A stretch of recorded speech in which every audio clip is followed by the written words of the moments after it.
Ideologies such as India's Hindutva-driven extremism pose a danger to the entire world. While there ভারতের হিন্দুত্ববাদী উগ্রবাদ শুধু দক্ষিণ এশিয়ার জন্য নয়, পুরো বিশ্বের জন্য এক গভীর হুমকি হয়ে উঠেছে। এই উগ্রবাদী মতাদর্শ প্রতিবেশী রাষ্ট্রগুলোর মধ্যে বৈরিতা বাড়াচ্ছে, ধর্মীয় সংখ্যালঘুদের উপর দমন পীড়ন চালাচ্ছে এবং আঞ্চলিক অশান্তি সৃষ্টি করছে।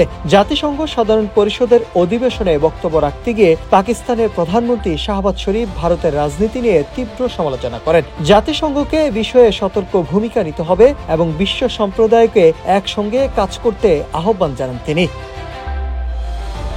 এখন যে কোনো ব্র্যান্ডের পুরাতন এসি বদলে নতুন ওয়ালটন এসিতে উপভোগ করুন 25% ছাড়।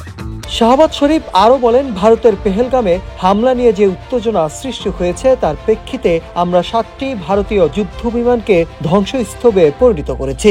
সংঘর্ষের সময় যুদ্ধবিরতি উদ্যোগ নেওয়ার জন্য যুক্তরাষ্ট্রের প্রেসিডেন্ট ডোনাল্ড ট্রাম্পকে ধন্যবাদ জানাই। একই সঙ্গে সমর্থনের জন্য তুরস্ক ও চীনের প্রতি কৃতজ্ঞতা প্রকাশ করেন তিনি। এছাড়াও জাতিসংঘের সাধারণ পরিষদে ভাষণ দেওয়ার জন্য ইসরায়েলি প্রধানমন্ত্রী নেতানিয়াহুকে আমন্ত্রণ জানানো হলে ইসলামী প্রজাতন্ত্র পাকিস্তানের প্রধানমন্ত্রী শাহবাজ শরীফ পুরো পাকিস্তানি প্রতিনিধি দল সহ সেখান থেকে ওয়াক আউট করেন।